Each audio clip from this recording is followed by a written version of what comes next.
Olá, irmãos. Estamos juntos mais uma vez para um culto de domingo. Felizes porque Deus tem manifestado a sua graça e bondade e misericórdia em nossas vidas.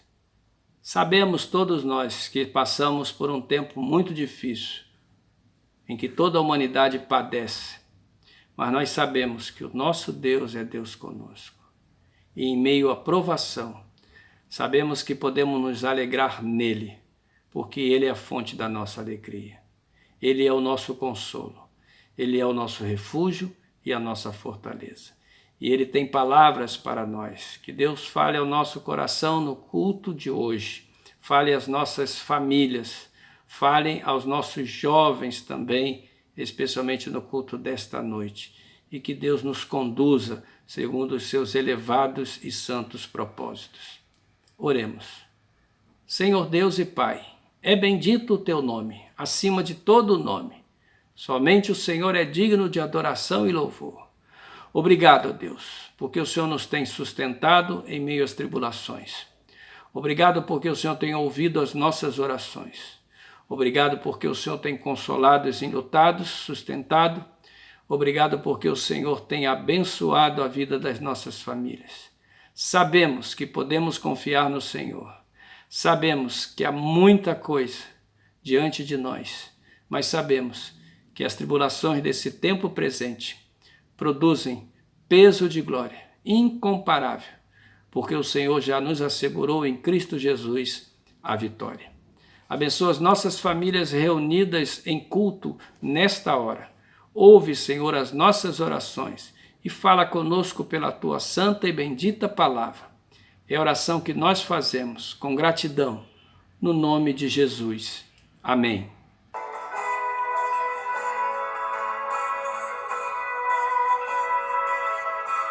Bendirei ao Senhor para sempre.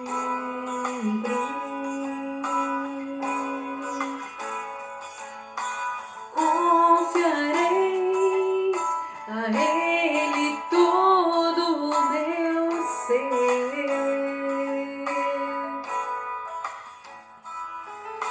Foi Ele que cessou com os meus temores.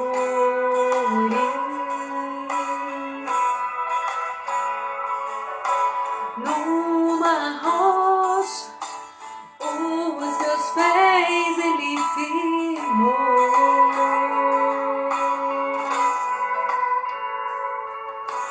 Não me abalarei, do Senhor direi, meu protetor, minha força, minha vida és, e eu me rendo a ti, meu abrigo, torre forte, meu ajudador, já não estou mais só.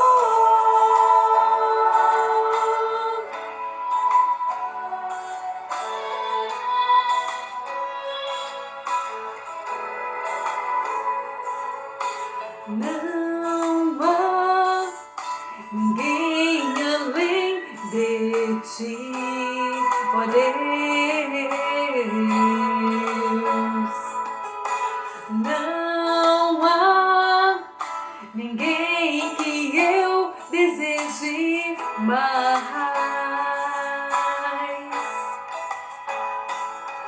O Senhor me faz feliz,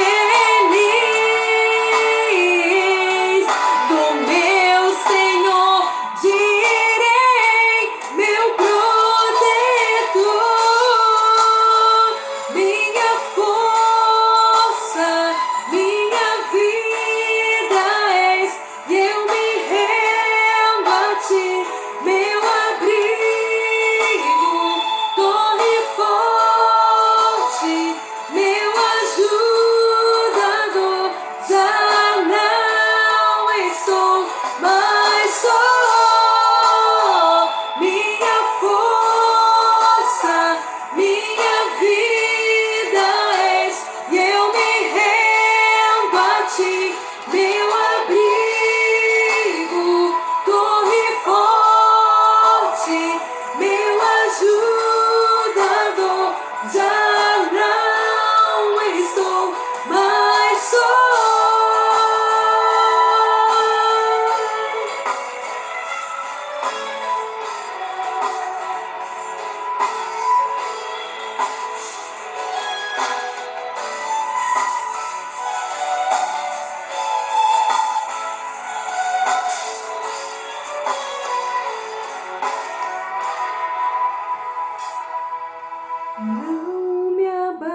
Olá, irmãos.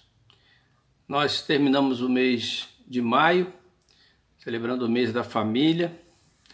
E agora, no primeiro culto de domingo desse mês de junho, nós estamos às vésperas de uma celebração muito conhecida, que é o Dia dos Namorados. E falar em família, falar em namorado, há uma ligação, porque família começa no namoro. É no namoro em que a futura família começa a se formar. Eu quero refletir com vocês neste culto sobre isso. Quero convidá-los a abrir a palavra do Senhor no livro do Gênesis, o livro dos princípios, do começo, no capítulo 2. Eu leio os versos de 20 a 24. Diz assim a palavra do Senhor: Deu nome o homem a todos os animais domésticos, às aves dos céus e a todos os animais selváticos. Para o homem, todavia, não se achava uma auxiliadora que lhe fosse idônea.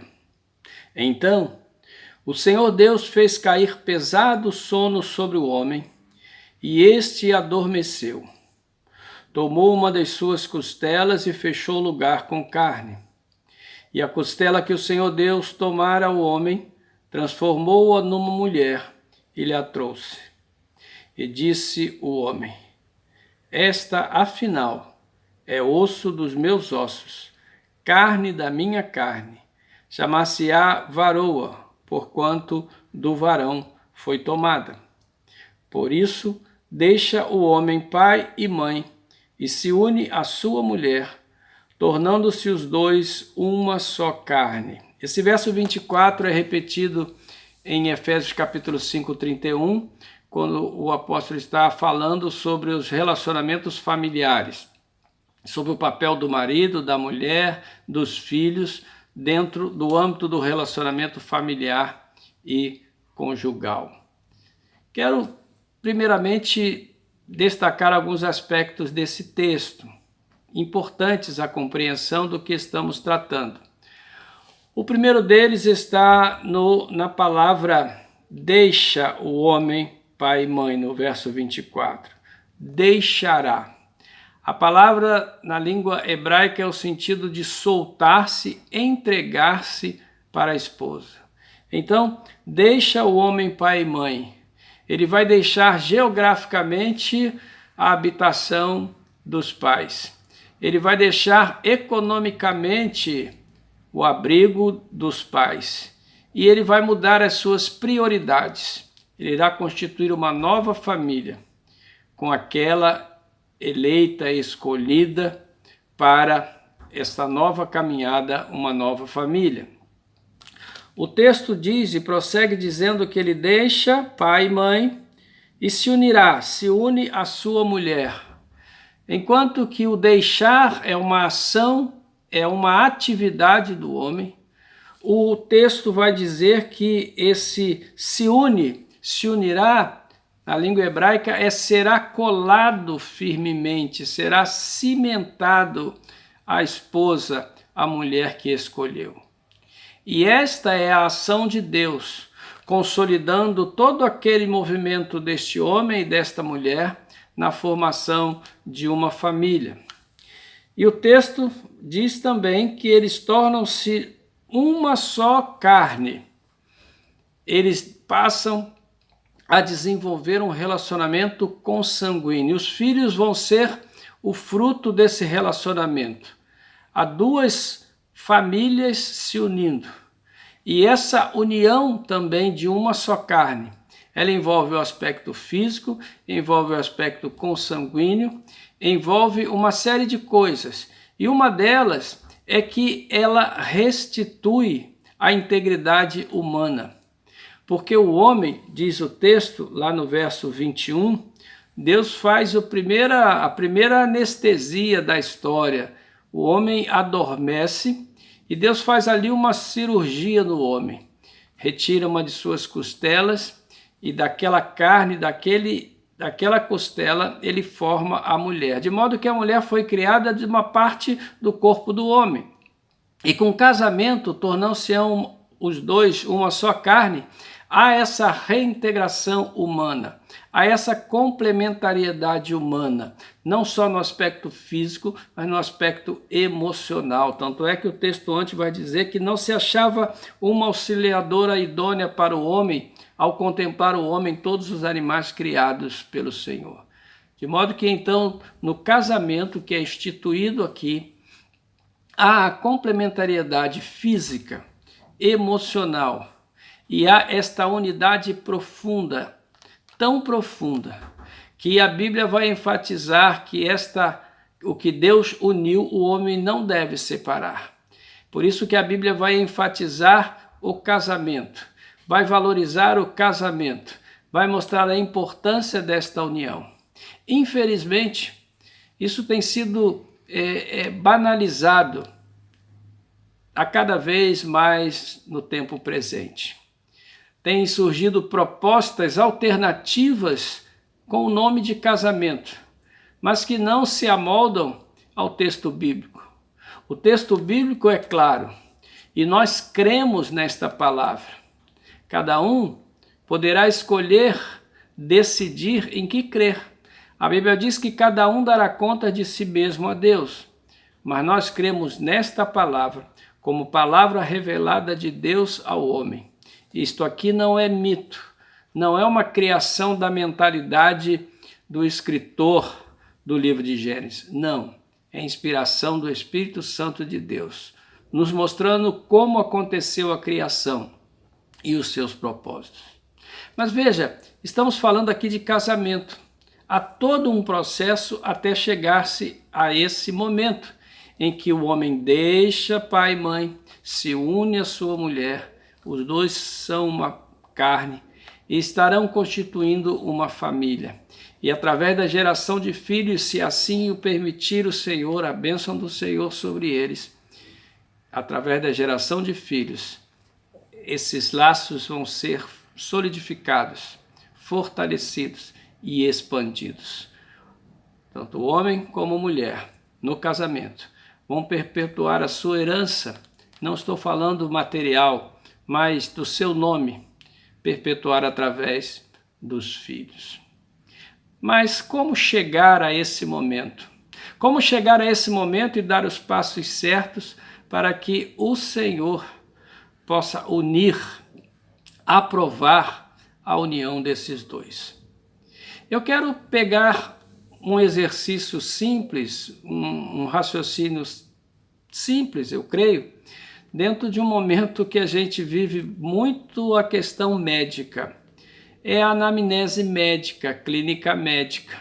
É o levantamento da história do paciente que o médico faz quando encontra. Eu quero fazer essa comparação com a anamnese médica clínica, uma anamnese espiritual da questão de um exame de um relacionamento conjugal a partir do namoro. Que passos, né? Quando você chega ao médico, você está ali geralmente a primeira vez, na primeira vez, ele vai proceder ele tem todo um procedimento antes de identificar, antes de fazer os prognósticos, antes de te orientar. E eu quero seguir esse roteiro de uma anamnese clínica, médica, e comparar para que a gente possa avaliar um pouco esta relação da origem da família no namoro. Esta palavra não é só para os jovens, ela é para os jovens, mas não é só para os jovens, ela é para os maduros que ainda estejam nesta experiência de relacionamento, de namoro. É também para aqueles que já passaram dessa tempo, dessa experiência, já têm as suas famílias e como mais idosos, eles têm a responsabilidade de orientar os mais novos. E neste grupo final, independentemente da idade, incluem-se os pais que devem orientar os filhos. Então vamos começar esse exercício. O médico começa com a identificação. Ele identifica o paciente, quem ele é, ouve quem ele é. O primeiro passo no namoro para um relacionamento conjugal é a identificação de cada um. Quem cada um é. Esse conhecimento é importante, tanto do rapaz como da moça. Primeiro, se conhecer, saber quem é. E para nós, o fundamental, o nosso conhecimento fundamental decorre da nossa posição diante de Deus. É a nossa posição diante de Deus, a nossa relação com Deus, que vai definir quem somos, a partir do que cremos, como vivemos, que valores escolhemos para a nossa vida e, por assim dizer, que valores vamos implementar na família futura que iremos constituir.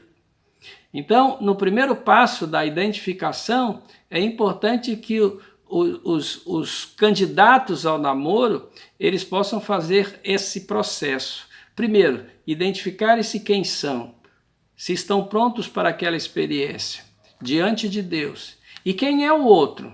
Quem é o outro diante de Deus? Quem é o outro? Que planos, que vida diante de Deus tem o outro? Isso é um passo muito importante. A partir da identificação, o médico vai para ouvir a queixa principal. Normalmente, nesta fase pré-namoro e também na própria fase do namoro, é muito comum que não haja queixas. Ainda há um encantamento, e em nome desse encantamento, muitos vão protelando a identificação de problemas que vão ficar hibernados no relacionamento, que vão crescer dentro do relacionamento e vão explodir num determinado momento. E muitos, infelizmente, aparecem, explodem, já na constância da relação de casamento, porque não foi tratado no momento certo, passou-se por cima. É como alguém que tem uma queixa de saúde e não procura o médico, e quando vai ao médico não relata o que está sentindo. Muitos deixam passar a oportunidade do namoro, que é o momento do conhecimento, de conhecer um ao outro. Deixam passar esse momento e não identificam a gênese, a origem de futuros problemas e sofrem depois com isso. O terceiro passo do médico é a história da doença. Ou seja, qual é a história? Desde quando começou aquilo? Quais são os sintomas? Como tem sido essa evolução? Isso também é comumente desprezado no momento do namoro. Fecha-se os olhos a coisas que parecem pequenas, mas não são. E ignora-se então essa história do problema. Passa-se por cima disso. E quando vai se enfrentar isso, em muitas vezes é tarde demais. O quarto passo é a história de outras doenças. Na história de outras doenças, na parte da saúde, levando para o relacionamento do namoro, é importante que há, neste caso, lembranças, às vezes, de relacionamentos passados. Lembrança de relacionamentos passados que geraram transformações emocionais, traumas emocionais, ou também, e às vezes, lembranças de relacionamentos passados que produziram comportamentos impróprios, que geraram hábitos impróprios, que são, de certa forma, querem ser reproduzidos nesse novo relacionamento. Então é muito importante esse levantamento, essa história, essa identificação no período pré-namoro, sobretudo, para que o rapaz ou a moça não entre num relacionamento que venha carregado ou de questões não resolvidas ou de comportamentos adquiridos que estarão em desacordo com aqueles preceitos de Deus para a vida deste casal. Isso se aplica à juventude, isso se aplica a relacionamentos mais maduros também. No quinto aspecto dessa anamnese está a história familiar. O médico vai ouvir a história familiar, ele vai perguntar quais são as doenças da família, quais são as relações que podemos fazer com doenças familiares, com comportamentos de saúde dos familiares. E nesse aspecto do namoro, há aí a importância dos pais, dos valores cristãos, nessa anamnese, pré-namoro, a herança familiar. Não que seja uma marca, um estigma. Os erros do pai necessariamente não passam para os do filho, como do filho não vão para o do pai, diz a palavra do Senhor. Mas é importante conhecer antes qual é a história familiar. Quais são as mazelas familiares, sobretudo sob o ponto de vista espiritual. Qual é o relacionamento da família com Deus? Que tipo de formação estará sendo levada para um relacionamento que se pretende inaugurar, para que não haja arrependimentos futuros em situações, muitas das vezes, de difícil reparação ou irreparáveis. Que valores o outro está trazendo para um possível relacionamento? E isso, muita coisa tem a ver com a herança dos pais. E essa herança dos pais também pode ser vista nesse relacionamento, observando um ao outro o comportamento. Se o outro honra seus pais, se ele tem valores desse tipo, desse molde, ou se não o faz, e porque se não o faz, já é prenúncio de problemas, de desajustes, com certeza, no futuro. O quinto passo o sexto passo é a história social. O médico procura saber os relacionamentos, o modo de vida daquela pessoa, a profissão, porque isso pode influenciar no seu estado ou de saúde ou para o tratamento, ou pode influenciar determinados tipos de enfermidades, ou pode influenciar a maneira como será enfrentada essas enfermidades. Na anamnese do namoro, do ponto de vista espiritual, aí eu vejo a importância das amizades, a importância dos conselheiros e a importância dos alvos profissionais e de vida do outro. A importância das amizades. Todos nós, mais vividos, lembramos dos conselhos dos nossos pais lá no início da nossa adolescência, em que eles nos disseram: dize-me com quem andas, que te direi quem és. Cuidado, meu filho, com quem você anda. A importância desta história social é identificar nos relacionamentos, nas amizades, nas conversas do outro, que tipo de influências ele ou ela estão se deixando amoldar. Também a importância dos conselheiros. Quem são os conselheiros do outro? Quem são? E nesta parte é importante que ambos se cerquem de bons conselheiros. Os pais são a figura primordial, o papel primordial dos pais é serem conselheiros dos seus filhos. E isso vai refletir nos alvos familiares. Que tipo de família querem constituir? Qual será o papel um do outro com relação aos esforços de crescimento do outro? Como será esta cooperação necessária ao casamento? De modo que nesta anamnese comparativa da clínica médica com a clínica de um relacionamento pré-namoro, namoro e casamento, nós vemos que muitos têm falhado nisso. E há um papel preponderante nosso, mais vividos, que temos já os nossos relacionamentos solidificados, pais, sobretudo, pessoas maduras, sejam aqueles casados ou não, mas que têm experiência de vida na palavra do Senhor, para que possamos ser fontes de orientação aos mais jovens. E como fazer isso? Porque todo esse passo até deixar a sua casa, deixar pai e mãe, unirem-se, para realizar o propósito de Deus de uma união indissolúvel, ela começa antes. É no namoro e antes do namoro que começa a formação de uma família saudável ou não. E aí então, a partir disso, nós podemos, fazendo essa anamnese, podemos ter parâmetros, dicas, informações, conjugando o que está lá em Efésios capítulo 5. Ali está a descrição da vontade de Deus em outros textos, mas ali especificamente mais identificados e resumidos para o nosso propósito deste culto, o papel do marido e da mulher. O marido, amar a sua esposa, dando a sua vida por ela.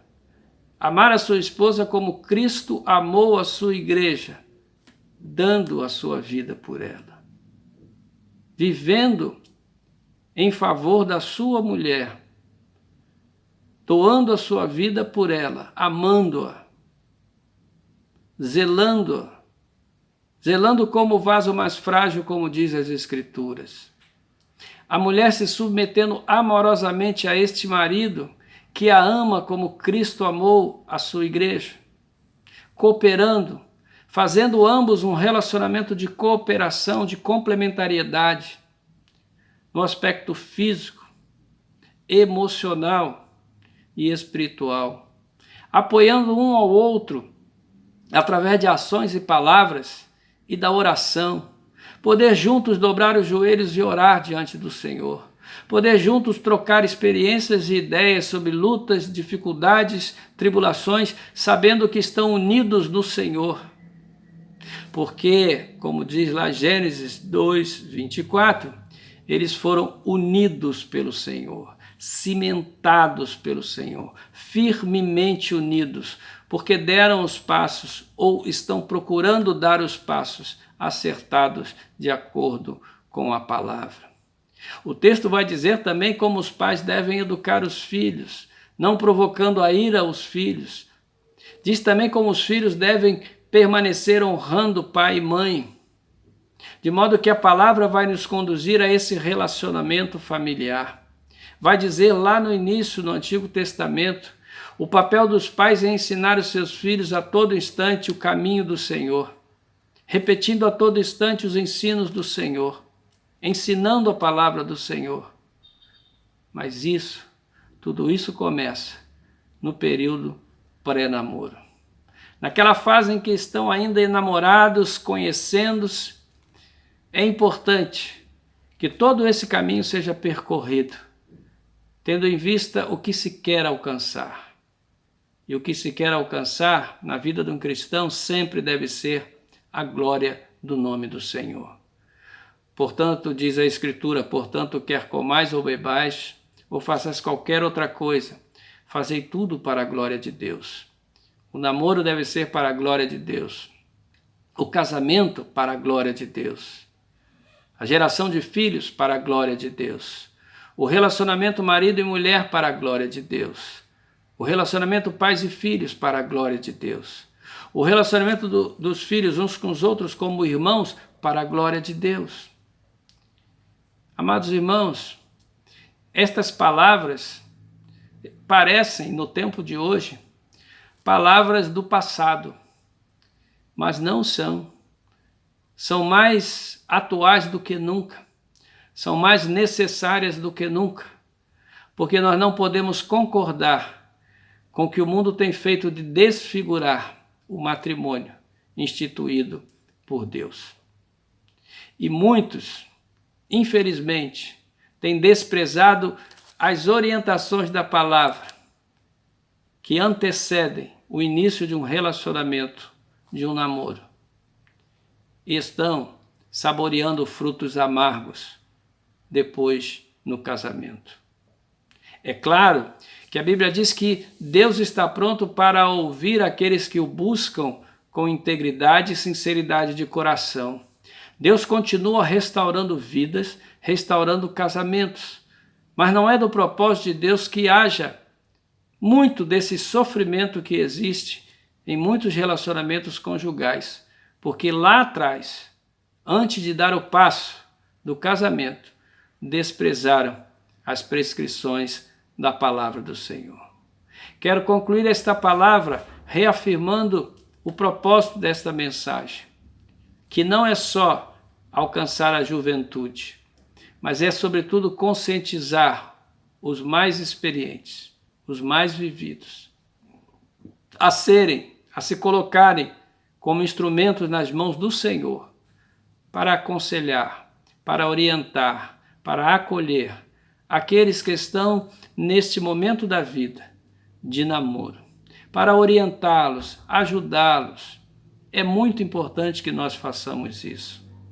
A Bíblia coloca diante de nós essas responsabilidades para com os mais novos. A Bíblia coloca essa responsabilidade também conosco com relação aos mais vividos, mas que estejam também nesta fase de relacionamento afetivo e amoroso, caminhando para um relacionamento conjugal.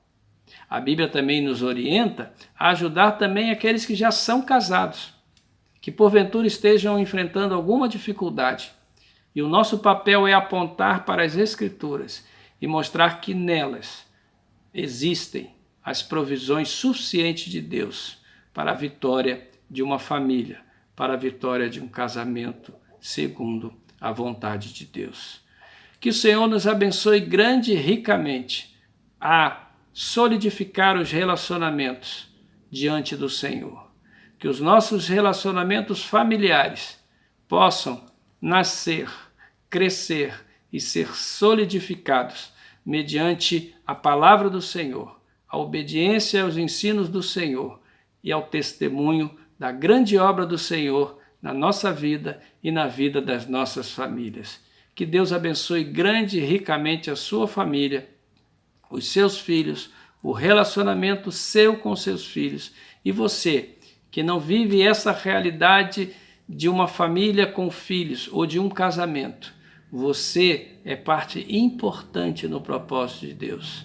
Seja para o exemplo da sua vida de perseverar, buscando a vontade de Deus na sua vida, seja para transmitir a outros as grandes experiências do Senhor na vida afetiva, na sua vida, diante de outras pessoas. Deus tem grandes coisas para mim e para você, e há gerações que estão diante de nós, esperam de nós que possamos cumprir a nossa missão. Que Deus nos abençoe. Amém.